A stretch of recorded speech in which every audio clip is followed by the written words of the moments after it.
Podemos nos assentar um instante?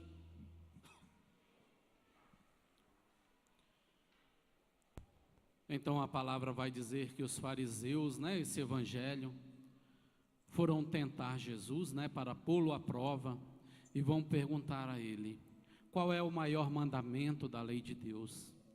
E o Senhor vai dizer, amarás o teu Senhor de todo o teu coração, com toda a tua força e com toda a tua alma, E esta é uma palavra muito bonita da gente falar, da gente ler, mas não é tão fácil de viver. Aquele povo lá, nessa segunda leitura, o Senhor vai advertindo a necessidade de se afastar dos falsos deuses, para se ter esse encontro com o Senhor. Esse encontro pessoal, real com o Senhor.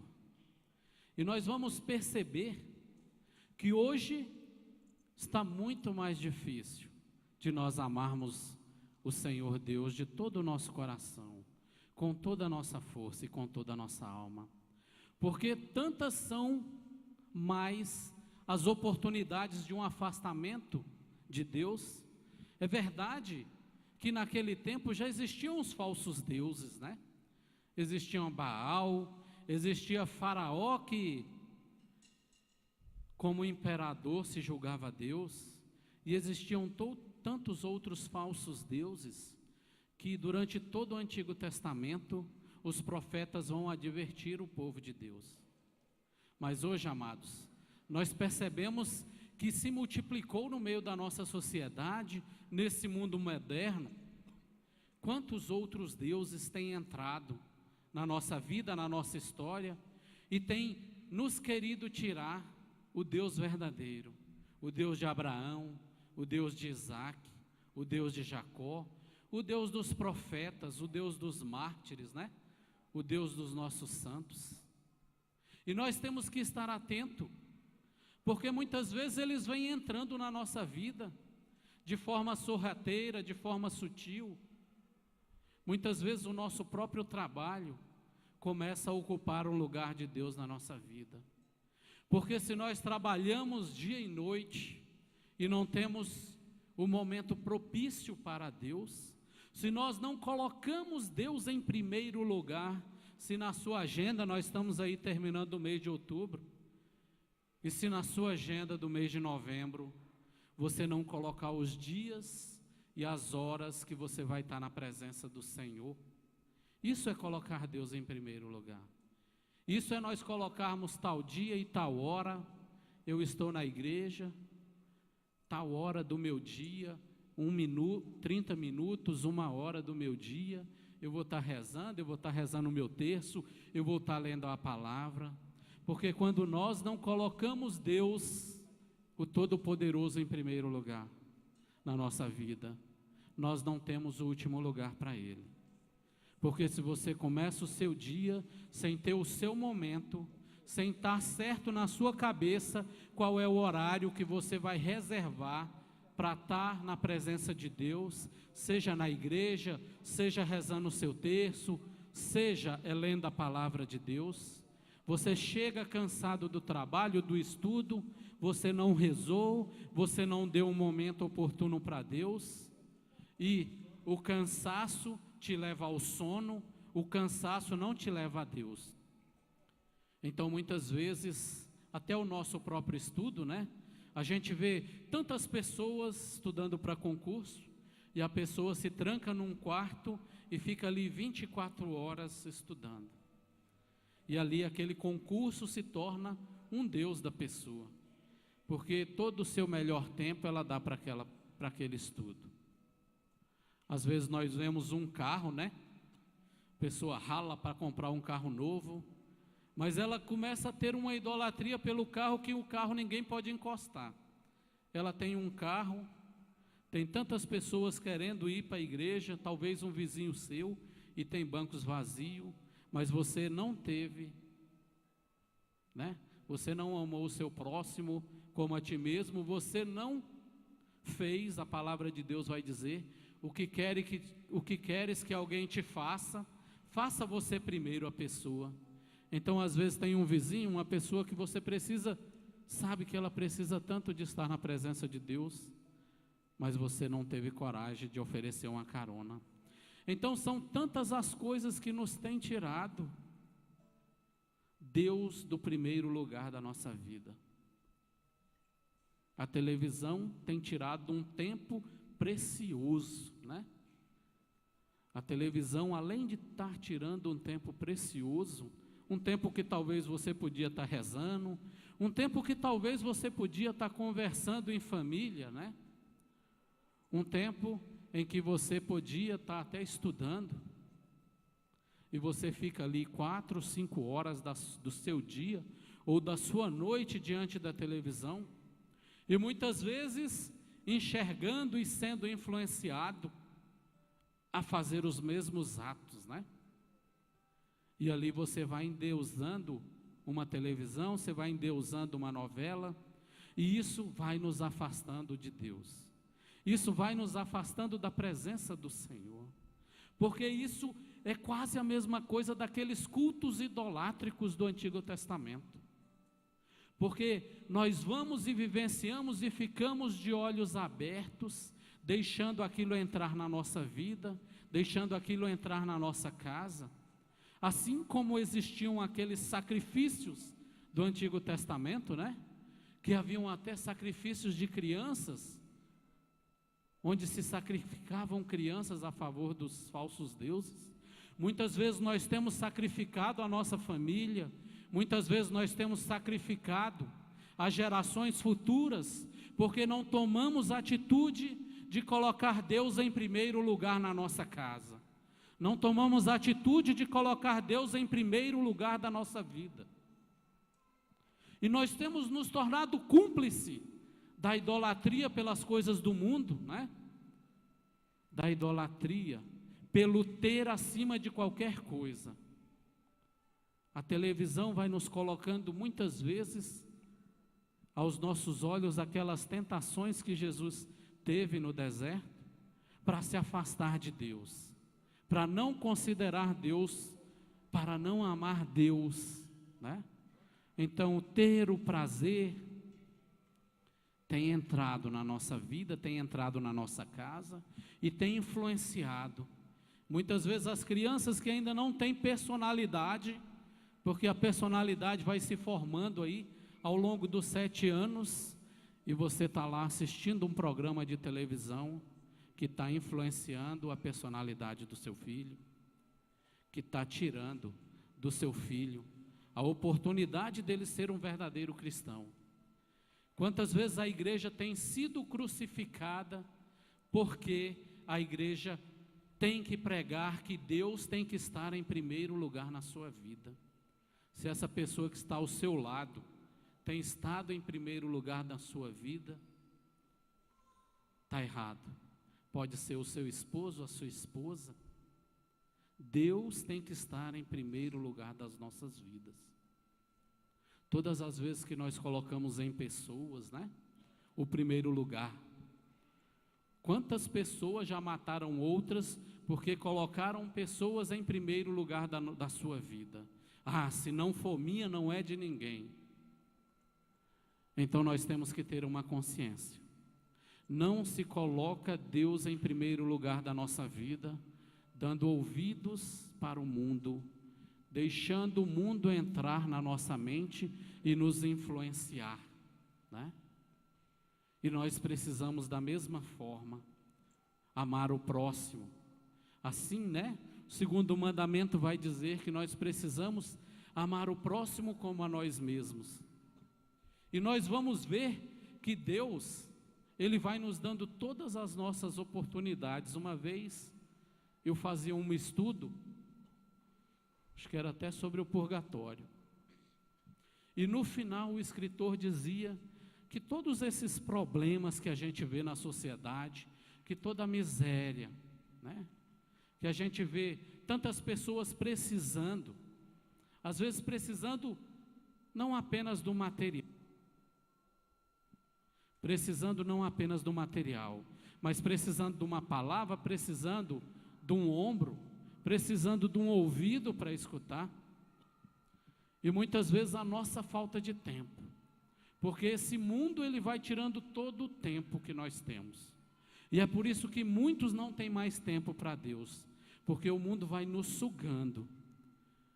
Ele vai nos sugando, vai dizendo que nós temos que ser o melhor, que ocupar o primeiro lugar. E com isso, nós vamos nascendo e já olhando para o outro que está na maternidade, não para amá-lo como a nós mesmos, mas já não olhamos para o outro que está na maternidade como um concorrente, que eu tenho que puxar o tapete dele para me crescer, porque ele é que vai disputar comigo o vestibular. Isso tão diferente, né? Da igreja, lá em Atos dos Apóstolos, capítulo 2, vai dizer que eles tinham tudo em comum e que partilhavam, e nós não. Na sociedade presente e nesse capitalismo que a gente ainda já nasce, a gente sempre enxerga os outros como concorrente. A gente se preocupa em não ajudar o outro, porque se ele tiver uma ajuda, ele vai passar por a gente, vai estar acima da gente, vai estar acima de mim. E nós vamos ver que o Senhor não. O Senhor, já desde o Antigo Testamento, Ele vai fazendo a predileção dEle pelos pequenos, pelos desamparados, por aqueles que não têm quem ir por eles, por aqueles que não têm quem falar por eles. Quando nós vamos ver lá, falando dos órfãos e das viúvas, né? Aquelas pessoas desamparadas. Hoje, o inimigo ainda continua querendo destruir os pequeninos, né? De Jesus. Nós vamos ver uma sociedade contraditória, que vai falar, você não pode dar um tapa numa criança, você não pode corrigir o seu filho, mas vai falar, você tem direito de matar quem está no seu útero, né? Então, a sociedade, o inimigo de Deus, ele sempre vai querer destruir na origem, né? Foi assim com Moisés, ele quis destruir na origem. Foi assim com Jesus, né? Ele quis destruir na origem, usou Herodes para destruir. Quantos Herodes nós temos vistos hoje na sociedade que defendem o aborto? E nós, como igreja, temos que ser profetas, para defender a vida acima de qualquer coisa, para colocar o nosso ponto de vista. Porque muitas vezes nós somos as pessoas que estão no trabalho e tem lá alguém defendendo o aborto, alguém defendendo as uniões ilícitas, o adultério, os atos homossexuais. E nós temos que ser a voz da igreja, não para condenar, não para acusar, não para dizer que está no inferno, mas colocar o ponto de vista da igreja. Colocar a verdade sim com caridade, para que as pessoas também possam ouvir o ponto de vista, para que as pessoas também possam ouvir a igreja, e deixe que cada uma faça o seu julgamento. Mas se nós não amarmos, porque muitas vezes, amado, tem uma pessoa problemática na sua vizinhança, no seu trabalho, e que se ela for amada, e que se você amar ela como a ti mesmo, você vai anunciar Jesus Cristo para ela. Você vai convidá-la para vir para o grupo de oração, você vai chamá-la para vir para a missa, porque não se ama o que não se conhece. Para que a gente possa realmente ter pessoas que amam o próximo como a si mesmo, nós temos que sair do nosso comodismo, nós temos que sair daquela situação que nós olhamos só para o nosso umbigo e que se lasque o resto do mundo. Esse não é o chamado que o Senhor fez para nós. Este não é a atitude de quem põe Deus em primeiro lugar na sua vida. A palavra de Deus vai dizer: todas as coisas contribuem para o bem dos que amam a Deus. Quando acontece alguma adversidade, que a gente já começa a murmurar, que a gente já começa a espraguejar, que alguns falam, tá vendo, Deus não existe, Deus não está nem aí para mim. A gente não entende naquele momento da adversidade. Quantas vezes na minha vida eu já passei por isso, né? De acontecer uma adversidade, eu não entender, ficar triste, mas quando chega lá na frente, eu vou ver que todas as coisas contribuem para os que amam a Deus, e que Deus me amou, e que Deus muitas vezes me livrou de algo, e que Deus estava comigo, e que aquela situação que parecia ser um mal para a minha vida, na verdade era um bem muito maior. Então que nós possamos entender isso, que amar a Deus sobre todas as coisas não é amar a Deus quando está tudo bom, não. Não é amar a Deus quando você foi promovido, não é amar a Deus quando está tudo maravilha. É da mesma forma que Deus está conosco em todos os momentos, também estarmos com Deus, dizendo, Senhor, eu não entendo por que está acontecendo, mas eu creio que todas as coisas contribuem para os que amam a Deus.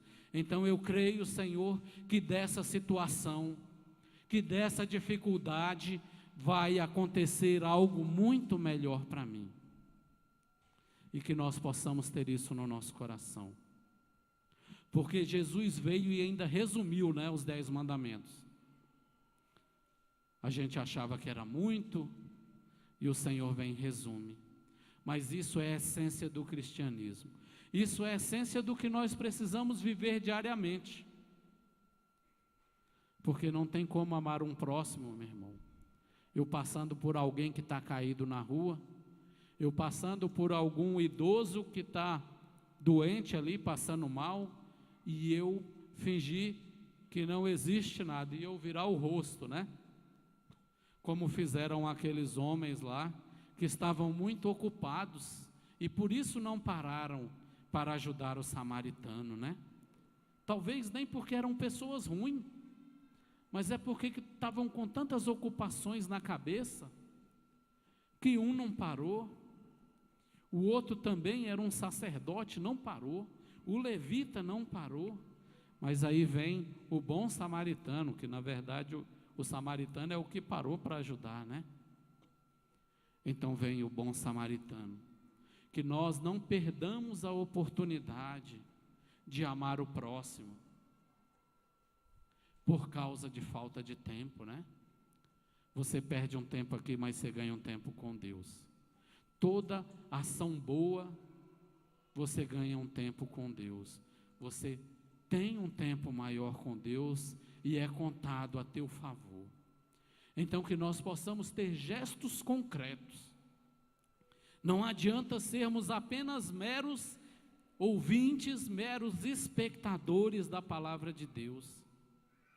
Precisamos agir.